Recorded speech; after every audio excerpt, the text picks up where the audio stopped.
The Hayes mansion blazed with Thanksgiving warmth, but inside, a cold front was gathering. 22 guests crowded the dining room, the long table groaning under polished silver and a roasted turkey. We are grateful, but Thanksgiving is for blood. Charlotte, there's a hotel in town. Blood. After 35 years, I am still the outsider. Better hurry. Motel 6 fills up fast. Forks clattered. The room held its breath. 22 guests stared at their plates as if they held the answers. Charlotte's hand did not shake.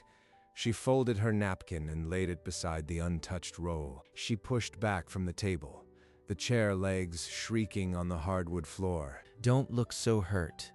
You knew the rules. Charlotte Hayes stood, her spine a silent rebuke. She turned toward the door without a backward glance. Before she could take a step, the front door swung inward and 4 Army officers in dress blues entered without invitation. A sealed comms device. This is not a social call. What is the meaning of this? This is a private residence. She's got nothing to do with the military.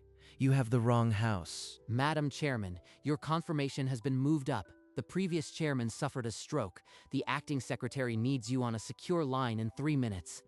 The officer held out the encrypted phone, the red light blinking like a heartbeat in the silent room. Chairman of the Joint Chiefs. The confirmation I'd been waiting for, and it happens tonight. Chairman, that's not possible. She works for the government as a clerk. Madam Chairman, it's a Pacific contingency. The clock is ticking. Charlotte Hayes straightened her posture, the hurt of moments before dissolving into a soldier's resolve. Charlotte took the encrypted phone and nodded to the lead officer. Together they strode to the library. The family left frozen in the dining room. Inside the library, she stood by the mahogany desk, one hand gripping the edge. The room smelled of old books and authority. 35 years of being less. Tonight, I command forces that can shape the world. Focus. Madam Chairman, Chinese destroyers crossed the 180th meridian. They're in our exclusive economic zone. Order the USS Milius to intercept. Broadcast warnings on all channels. I want a no-sail zone enforced. And if they refuse to turn back, Then execute a blocking maneuver. No shots fired unless we are fired upon first. Is that clear? She ended the call and handed the device back to the waiting officer. The library felt colder, the world outside heavier. The largest seat in the military, and it's already burning under me. Through the door, the dining room remained in stunned silence, the aroma of turkey now thick with dread. Charlotte emerged from the library, her posture rigid, the officers flanking her like sentinels. She didn't look toward the dining room. Charlotte, please, we can discuss this like adults. You owe us that. You taught me exactly what this family owed me. Nothing. I've spent my whole life trying to earn a seat at your table. Tonight, I've been given the largest seat in the United States military. Robert's arm fell. The words had stripped the air from the room. This is insane. You are throwing away your family for a uniform. Charlotte walked on, the front door swinging wide. A line of black SUVs waited in the cold evening. She climbed into the lead vehicle. The heavy door thudded shut, severing her from the house. On the porch, Robert stood frozen, his hand still outstretched, his mouth forming words that never came. In the SUV mirror, Charlotte saw him shrink, a frail man in a hollow house, swallowed by the twilight. The dining room emptied like a breached hull. Coats were snatched, murmured excuses given, and the front door clicked shut time after time. This is absurd. She can't just walk out. I'll call her. She'll listen to me. Jonathan's phone buzzed in his hand, but he didn't dial. His thumb hovered, then fell. The silence answered for him. Robert sat at the head of the table, the untouched feast mocking him. The candles had burned to stubs. I told her she wasn't blood. I made her believe it. Father, this is her fault. She kept secrets. She embarrassed us on purpose. She kept her life secret. because we never gave her a reason to share it. The grandfather clock ticked in the parlor. The house felt larger, emptier than ever. This will blow over. I'll spin it. The board will never hear about this. But the news had already slipped past the gates, and nothing would ever be the same. In the silent dining room, Robert Hayes remained, the weight of 35 years pressing down upon him. Inside the motorcade, the city lights slid past like falling stars. Charlotte's reflection stared back, hollow-eyed and resolute. Madam Chairman, satellite confirms 2 more destroyers joining the formation. They're moving toward Guam. They're testing us. Testing me on my first night. I won't flinch. Captain Reyes handed her a secure tablet, the screen alive with red force tracks and diplomatic warnings. Put the Pacific Fleet on high alert. I want continuous surveillance on those ships. Any course deviation, I want to know immediately. Yes, Madam Chairman. Also, the Secretary General is requesting a call within the hour. I'll take it from the Pentagon. Is the Situation Room ready? Already standing by. The motorcade will arrive in 3 minutes. The SUV turned onto the expressway, the Pentagon rising ahead, a fortress of light against the night. Charlotte set her jaw. They threw me out because I wasn't blood. Now I am the one who keeps the country's blood from being spilled. The heavy doors of the Pentagon closed behind her. The familiar smell of floor polish and purpose steadied her nerves. Give me a full status update on the Chinese task force. Their composition, position, and our nearest assets. 3 destroyers and 2 frigates, 90 nautical miles off Guam, closing at 15 knots. Our carrier strike group is repositioning. They've been probing for weeks. This is a deliberate provocation, not a mistake. Order F-18s into the air for continuous patrol. Maintain the USS Milius on its intercept course. Warn them this is a no-sail zone. Her officers nodded, fingers flying over keyboards. The tension in the room was palpable. Every man and woman braced. One wrong move could ignite a war, but hesitation is an invitation to aggression. If they breach the no-sail zone, fire a warning shot across their bow.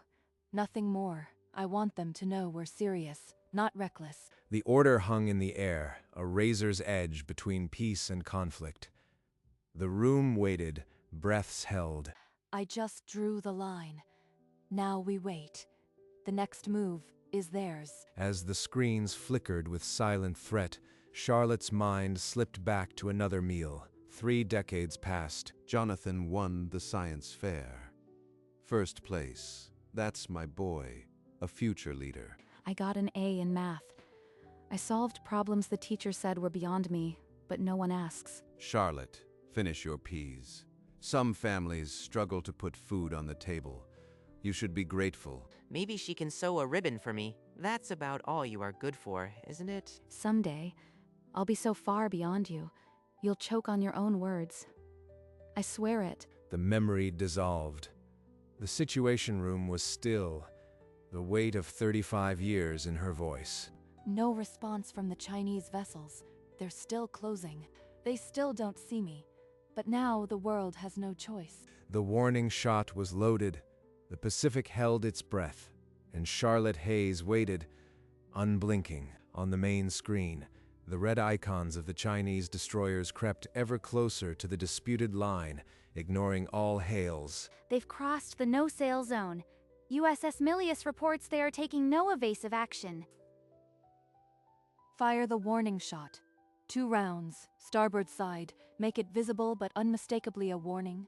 The room fell silent. A distant boom echoed through the secure audio link. Then static, and the quiet hum of the ships. Chinese lead destroyer has stopped. All vessels are holding position. They're not retreating, but they're not advancing either. They blinked. For now.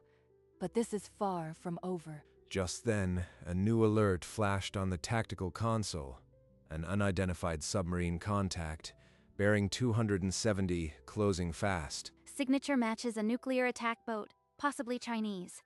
It wasn't on any chart an hour ago. Launch a P-negative to track it. Get me a direct line to the National Command Authority. We may be looking at a second front. The crisis had just deepened. The world didn't know it yet, but the first woman chairman was holding the line between peace and war with her bare hands. Hours passed in the Situation Room, the tension tightening like a wire. Charlotte's coffee grew cold, untouched. P-8 reports no contact with the submarine. It may have gone silent, or it's hiding in the shipping lanes. A ghost sub. If it's Chinese, they're daring us to stumble into an accident, redirect the USS Milius to screen the commercial traffic. If that subsurfaces in the middle of a tanker, we'll have a catastrophe. Abruptly, a new voice crackled over the secured line. The Chinese ambassador was requesting an immediate call with the chairman. They claim the submarine is not theirs, but they are concerned about our aggressive maneuvers. Of course, they deny it. They'll paint us as the aggressor, patch him through. I'll remind him that crossing our zone has consequences, and we will defend our waters. 5 minutes later, Charlotte hung up. Her face was stone. The Chinese vessels had turned back, but the submarine remained a lurking threat. In the Hayes mansion, Robert sat alone, the television flickering with news of a naval near miss in the Pacific. A photo of a Navy destroyer filled the screen. On the television, the news anchor's voice sharpened. Sources confirm the new chairman of the Joint Chiefs, Charlotte Hayes, personally diffused a Pacific confrontation tonight. Charlotte, they're saying her name, my daughter's name, on every screen. The screen flashed her official portrait, 4 silver stars gleaming on each shoulder, the American flag behind her. She didn't just leave, she walked straight into the Oval Office. And I told her she wasn't blood. The news anchor continued. Earlier this evening, a family incident at the Hayes residence was captured by a dinner guest. The screen cut to a blurry cell phone video. They're showing it. My words, my rejection. The whole world will know what I did. Robert's hand trembled as he fumbled for his phone on the side table. The screen showed 17 missed calls from Jonathan. The phone buzzed again. Robert answered, his voice a dry whisper. Father, are you watching? The board just called an emergency meeting. They're blaming me for the video. My company is tanking. Jonathan, we did this. We pushed away the most powerful woman in the country. And now the whole world is watching us crumble. At the Pentagon, the crisis entered its 3rd hour. The Chinese sub had surfaced, blocking a supertanker. The tanker can't maneuver. We have to force the sub to dive, but they're ignoring our hails. Drop sonobuoys on them. Let them know we have a firing solution if they don't submerge now. The orders went out. A tense minute passed before the sub slipped below the waves. The room exhaled. 35 years fighting for a seat that was never mine. Now I command the sea. I don't need their table. At the Hayes mansion, Jonathan burst through the door, pale. The television behind Robert showed Charlotte's official portrait. They've frozen my assets. The board is suing me. You have to call her, Father. Father. Call her. After what I said. She's done with us. We did this to ourselves. On screen, Charlotte spoke to a reporter, calm and authoritative, about the naval standoff. Robert stared, silenced. The line was drawn. The most powerful woman in the country had no family. The Hayes name was becoming a punchline. At the Pentagon, Captain Reyes approached Charlotte with a new alert.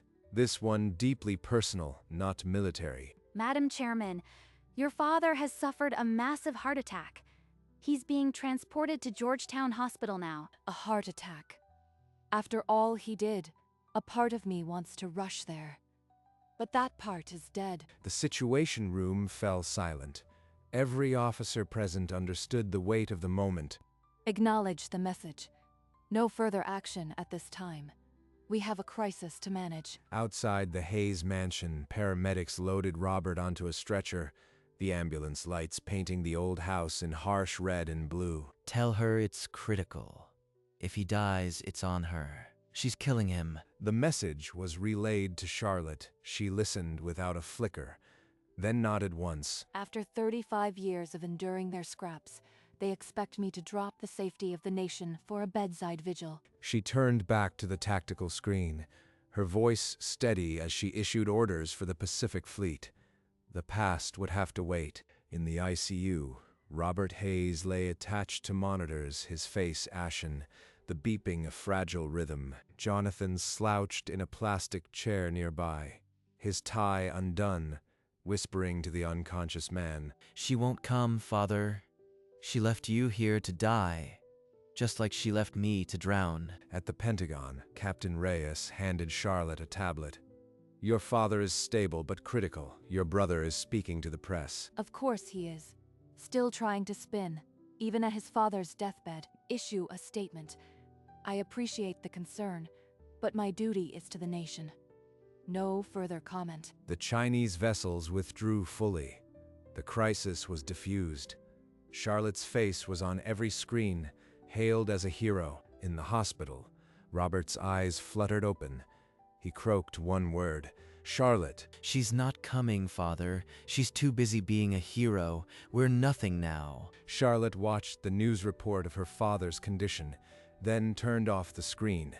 The silence was the only answer she needed. Alone in her Pentagon office at 2 a.m., Charlotte turned over a creased letter found among Robert's belongings. His handwriting was shaky. Charlotte, if you read this, I know I failed you. I was wrong about everything. Please let me try again. 35 years of silence, and now a scrap of paper. Words won't undo a lifetime of being less. Captain Reyes knocked softly. Ma'am, the press is reporting your brother is shopping a memoir. A memoir.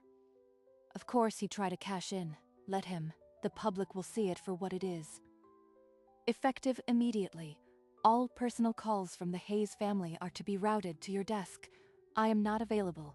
Ever. Understood, Madam Chairman. I'll ensure your personal line remains clear. Charlotte picked up her phone, the screen still showing a voicemail icon from Robert's number. Recorded before the heart attack. She didn't press play. Her thumb hovered over delete, then tapped. The message vanished. The room was quiet. The past had been erased, but the echoes of what might have been lingered in the dark. The next morning, Captain Reyes stepped into the office with a new stack of papers. The public relations storm was gaining fury. Jonathan Hayes has filed a lawsuit to unfreeze his assets.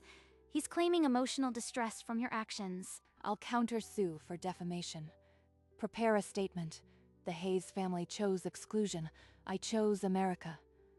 No further comment. Reyes nodded and left. Charlotte stood by the window, watching the morning traffic below. The city moved on, oblivious to the personal war she just ended. They wanted me small. Now I am the one they'll have to look up to. That's the only justice I need. Later that day, an invitation arrived. Time magazine wanted a cover shoot. The unshakable chairman would be the headline. Tell them I'll do it. Not for fame, but because every girl who was told she wasn't enough will see what can be. Schedule it for next week. The Hayes family's calls went unanswered. Their legal threats withered. Charlotte's name was now synonymous with resolve. In the hospital, Robert watched a news report about the upcoming cover.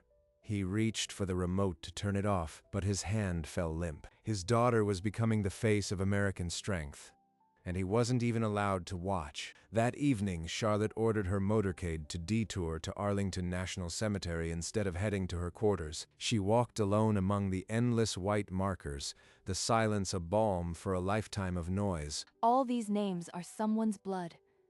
They gave everything. Nobody asked if they belonged. At a grave of a soldier she once served with, she paused. Here was a family she chose. My family didn't want me, but this nation has. That's enough. The next morning, she arrived at the Time studio, the weight of the past replaced with a quiet purpose. The photographer adjusted the lighting, but Charlotte's gaze needed no framing. The camera found its subject.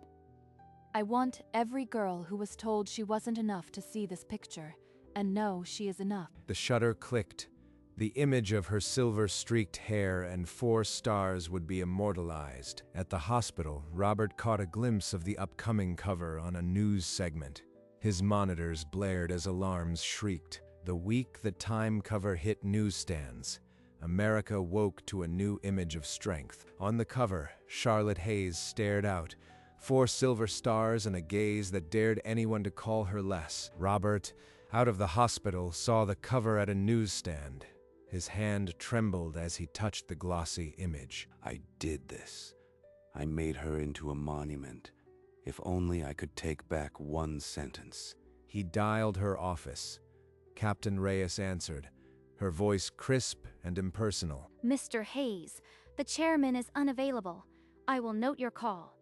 Goodbye. Robert left a voicemail anyway, but it was routed to the aide's desk and never reached Charlotte. Charlotte, in her office, saw the notification and deleted it without listening, her face unmoving. Meanwhile, Jonathan's memoir launched to a near-empty bookstore. He sat behind a stack of unsold books, the title mocking his legacy. The book sold under 5,000 copies. The public had no sympathy for the man who'd smirked as his sister was cast out. The following spring, Charlotte was invited to deliver the commencement address at West Point, her alma mater. She stood at the podium before a sea of cadets, the same hall where she once sat, hungry for a chance. You will face a world that doubts you. Let that doubt become the fuel that drives you beyond every limit. Her voice was calm, but every word carried the weight of a life spent fighting to be seen. I was told I wasn't enough because I wasn't blood, but I learned that character is thicker than blood, and this uniform is my family. The cadets rose to their feet, a wave of applause crashing through the hall, some with tears in their eyes. Charlotte looked out at them. Future officers, the sons and daughters of America, and saw her true legacy. This is my table. I built it from nothing, and now I am setting a place for everyone who was ever told to leave. She saluted, a perfect, crisp motion, and the ovation grew louder, a thunder of respect that echoed for minutes. At the Pentagon, Captain Reyes took a call from Robert Hayes, asking if Charlotte ever saw his message. She never did, sir, Reyes replied. She's moved on. Back at the Pentagon that night, Charlotte sat alone in her office, the echoes of the standing ovation still warming the silence. I've finally built a table where everyone belongs. No one will ever sit alone again. Miles away, Robert Hayes sat in his living room, a framed Time cover now hanging above the mantel like a ghost. Jonathan walked in, his suit rumpled, his face a mask of defeat. He dropped onto the sofa without a word. The last lawsuit was dismissed with prejudice. We're finished. There's nothing left. The only thing worse than losing her is knowing that I deserved every bit of this. Charlotte stood by her office window, the city of Washington glittering below, the photo of her younger self on the desk behind her. 35 years ago, I was told I had no seat. Now I set the table. I am never looking back. The first light of dawn edged over the Pentagon as she remained at her post, the stars on her shoulders catching the pale glow. The country would remember her name. The Hayes name would fade into obscurity, and that, she knew, was justice. A week later, Charlotte stood by her desk, packing a single photo into a small box. The rest she left for the archives. Ma'am, is there anything else you require before you leave for the White House? No, Captain. I've already taken what I needed from this room. What I needed was the truth that I was enough. And I found it years ago. She stepped out into the fading light, the stars on her shoulders reflecting the city's first lamps. At the Hayes mansion, Robert never removed the Time cover from the wall. It became the only thing he looked at. She became what I said she wasn't, and I am the one who isn't blood now. Jonathan had departed for a rented room, his memoir paperbacks returned unsold, his name already forgotten. The driveway where Charlotte once parked remained empty, a monument to a family that chose exclusion over connection. And Charlotte Hayes, chairman of the Joint Chiefs, never looked back. In the silence of her Pentagon office, Charlotte placed the photo of her younger self back on the shelf. That girl had no idea she'd one day command armies, but she knew she deserved a seat. Outside the Pentagon, The American flag snapped in the cold wind, its stars sharp against the gray sky. She had become the first woman chairman, but more than that, a light for the overlooked. Every girl who was ever told she wasn't enough, this is for you. She walked out into the crisp air, the 4 stars on her shoulders catching the first light of dawn. Her motorcade waited, but she paused, looking up at the building that held decades of her service. I've earned my seat, and I will never give it up. She climbed into the SUV, the door closing with a final, solid thud. The convoy pulled away, leaving only the empty steps and the flapping flag, and Charlotte Hayes, the girl who was told she wasn't blood, became the heartbeat of American strength. She was, after all, finally enough.